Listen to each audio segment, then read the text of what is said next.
पिछले 70 साल के दौरान भारत विरोधी, देशद्रोही इन शब्दों का इस्तेमाल पिछले 70 साल में शायद इतना नहीं हुआ होगा जितना अब हो चुका है। और हर किसी को भारत विरोधी गैंग, ये गैंग, वो गैंग बता दिया जाता है। और अब किसको बताया गया है? देश के रिटायर्ड जजों को भारत विरोधी गैंग का हिस्सा बता दिया है। कमाल की बात है ना। और सबसे कमाल की बात यह है कि देश के मौजूदा कानून मंत्री ने इस बात को कहा है। देखिए किस तरह से सरकार काम कर रही है, किस तरह से सरकार का तंत्र काम कर रहा है, सरकार के मंत्री काम कर रहे हैं, कैसे मोदी के कानून मंत्री काम कर रहे हैं। देश के, भारत के रिटायर्ड जजों को, जिन्होंने ना जाने कितने फैसले दिए हैं, उन्हीं को कहा जा रहा है कि अब ये भारत विरोधी गैंग का हिस्सा बन चुके हैं। खबर मैं आपको दिखाता हूं, आप यकीन नहीं करेंगे ऐसे। हिंदुस्तान की खबर आप देखिए, भारत विरोधी गैंग का हिस्सा बन चुके हैं कुछ रिटायर्ड जज, बोले कानून मंत्री किरेन रिजिजू।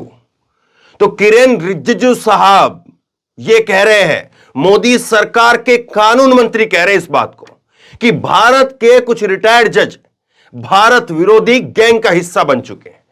देखिए किस किस को जो है वो भारत विरोधी, देश विरोधी गैंग का जो है सर्टिफिकेट दिया गया। पहले जो है वो कुछ कहा गया कि देखिए ये ओवैसी जैसे नेता जो है वो भारत विरोधी है। फिर उसके बाद में राहुल गांधी को भी उसी में शामिल कर दिया और विपक्ष के कई नेताओं को उठा करके उसमें शामिल कर दिया। फिर बीजेपी के कई नेताओं ने, कई उनके समर्थकों ने, छोटे भैयों ने उनको कहा कि नहीं, ये तो मुसलमान ही इस तरह से है। तो कैसे चीजें चलती रही और लोगों को लगा कि नहीं, चलिए ये तो छोटे भैया है, ऐसे ही बोलते रहेंगे, भारत विरोधी, भारत देशद्रोही ऐसे ही बोलते रहेंगे, इनके बोलने से कोई फर्क नहीं पड़ता है। लेकिन आज स्थिति यह आ गई है कि मोदी सरकार के, मोदी जी के कानून मंत्री इस बात को कह रहे हैं कि कुछ रिटायर्ड जज वो भारत विरोधी गैंग का हिस्सा है। कमाल की बात हो रही है साहब। यानी ये चीज, ऐसी बातें, और वो भी पब्लिक प्लेटफॉर्म के ऊपर। ऐसा नहीं है कि उनकी कोई पुरानी वीडियो निकल करके आ गई या कहीं पर ऑफिस के अंदर बैठ करके कुर्सी पर बात कर रहे थे और किसी ने चुपके से मोबाइल से रिकॉर्ड कर लिया, ऐसे नहीं हुआ। ये जरा तस्वीर आप देखिए।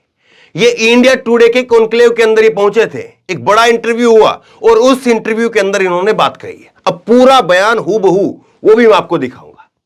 और सुप्रीम कोर्ट के जज, सुप्रीम कोर्ट के मौजूदा जज, जब उनसे सवाल पूछा गया तो उन्होंने भी एक बड़ा शानदार जवाब दिया है। और किस तरह से जवाब देना चाहिए शायद सीखना चाहिए, लेकिन कैसी चीजें हो रही है देखिए जरा आप। खैर मैं आपको खबर दिखाता हूं।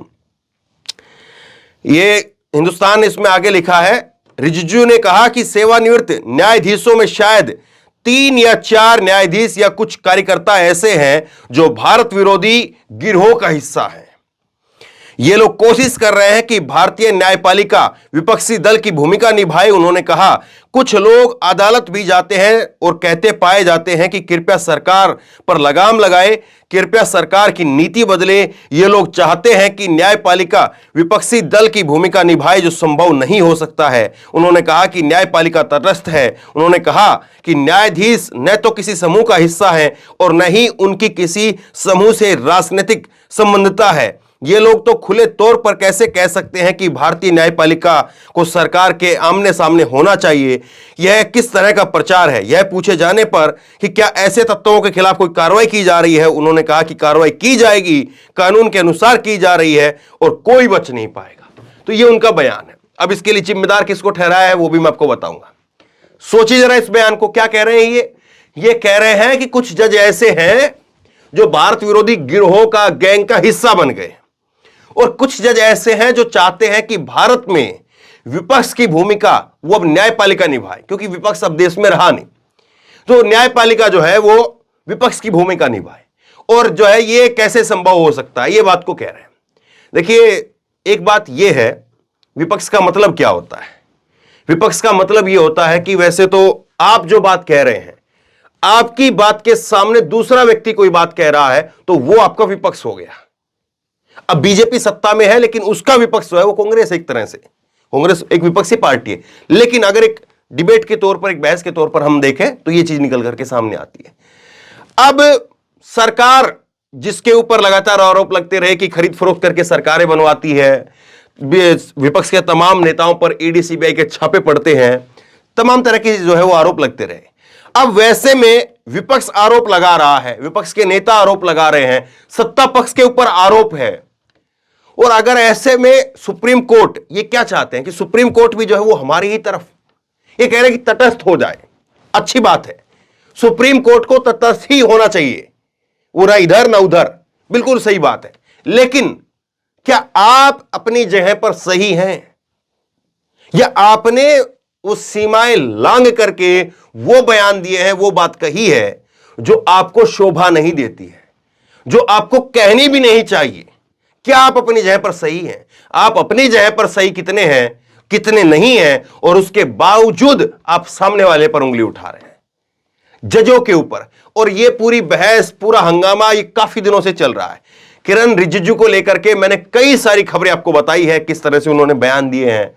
उनका हाल का एक बयान है कि सुप्रीम कोर्ट के हाई कोर्ट वो सरकार नहीं है, सरकार मतलब हम हैं, और सुप्रीम कोर्ट और हाई कोर्ट ये कोई सरकार नहीं है, ये कोई मुगालते मीनार है। ये उनका हाल का बयान है। यानी ये मान करके चल रहे हैं कि जनता का जनप्रतिनिधि जो है वो न्यायपालिका के जज से ऊपर है। ये कमाल की बात है साहब। देखिए किस तरह से जो है वो रंजन गोगोई साहब का मामला आया था, आपको सबको मालूम होगा, और कैसे वो मामला जो है वो पब्लिक के अंदर आया, और फिर कैसे पब्लिक के अंदर से उसका क्या परसेप्शन बना, सबको मालूम है। लेकिन मौजूदा समय में सुप्रीम कोर्ट के चीफ जस्टिस चंद्रचूड़ साहब, उन्होंने एक फैसला लिया चुनाव आयुक्त को लेकर के, और उसमें कहा कि न्यायपालिका की तरफ से भी कमेटी में लोग रहेंगे, विपक्ष की तरफ से भी रहेंगे। ऐसा नहीं कि सरकार जिसको चाहे उसको उठा करके बना दे। तो क्या यह अंकुश लगाने की एक कोशिश है? सवाल यह है। अब देखिए मैं इसी को लेकर के आपको दिखाता हूं कि सीजीआई चंद्रचूड़ साहब ने क्या कहा है। वायर की खबर है, कॉलेजियम प्रणाली संपूर्ण नहीं है लेकिन उपलब्ध सबसे अच्छी व्यवस्था है। सीजीआई चंद्रचूड़, क्या मतलब है इसका? सुप्रीम कोर्ट के चीफ जस्टिस कह रहे हैं कि जिस कॉलेजियम प्रणाली को लेकर के सरकार खफा है, सरकार के, मोदी सरकार के कानून मंत्री खफा है कि कॉलेजियम प्रणाली जो है वो ठीक नहीं है। ये कॉलेजियम प्रणाली क्या है मैं आपको कई बार बता चुका हूं कि ये एक ऐसा सिस्टम है, कॉलेजियम प्रणाली जो है वो एक ऐसा सिस्टम है जिसके द्वारा जजों को नियुक्त किया जाता है। जजों को, जो सीनियर मोस्ट जज होता है, उसकी सिफारिश भेजी जाती है राष्ट्रपति के पास में या राज्यपाल के पास में, हाईकोर्ट के, और उसके बाद में वहां से एक मोहर लग करके आती है, और उसके बाद में उसकी नियुक्ति हो जाती है। कुछ इस तरह से मोटा मोटी भाषा में आप इसको समझिए। अब देखिए निश्चित तौर पर इसमें कुछ खामियां हैं कि इसमें जो है वो भाई भतीजावाद है या परिवारवाद है, इस तरह की खामियां, इस तरह के आरोप जो है लगते रहते हैं। लेकिन यह कहा जाए कि पूरी तरह से खत्म है, पूरी तरह से इसको हटा दो और सरकार जो कहती है उसी तरह से बैठा दो, यह कहां का न्याय है, यह कहां का उचित होगा? आप ये बताइए कि जिस तरह से आपने देखा कि अभी अलग अलग यूनिवर्सिटी के अंदर जब चांसलर की जब भर्ती हुई तो कैसे ये खुल करके आरोप लग रहा है कि फला यूनिवर्सिटी के अंदर उसका भगवाकरण कर दिया गया। उसके वीसी ने आते ही, वाइस चांसलर ने आते ही वहां पर ऐसे ऐसे फैसले लिए या ऐसे ऐसे लोगों को नियुक्त किया जो एक तरह की भगवाकरण की जो है वो समर्थक माने जाते हैं। तो सवाल यह है कि जब यूनिवर्सिटी के अंदर एक छोटा प्रयोग हम देख रहे हैं तो क्या इतने बड़े लेवल पर देश के कानून व्यवस्था में, देश के न्यायपालिका के अंदर क्या इस तरह की इजाजत दी जा सकती है? और जो कॉलेजियम सिस्टम है उसको लेकर के खुद जो है वो सरकार के जो है सुप्रीम कोर्ट के, माफ कीजिए, सुप्रीम कोर्ट के जो है वो सीजीआई कह रहे हैं इस बात को कि हां कुछ दोष है इसके अंदर, हम ये नहीं कह रहे कि पूरी तरह से 100% सही है। लेकिन आप ये नहीं भूल सकते हो कि सब जो तमाम प्रक्रियाएं हमारे पास में हैं उनमें से सबसे बढ़िया यही है।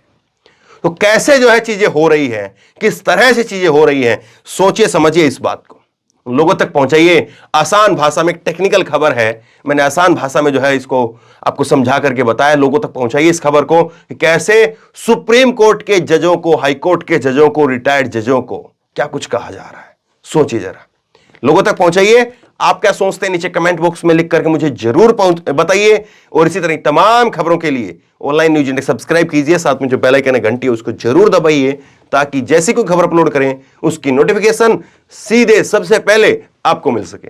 धन्यवाद। इस खबर को अभी लाइक करें, शेयर करें, अभी चैनल को सब्सक्राइब करें और घंटी जरूर दबाएं।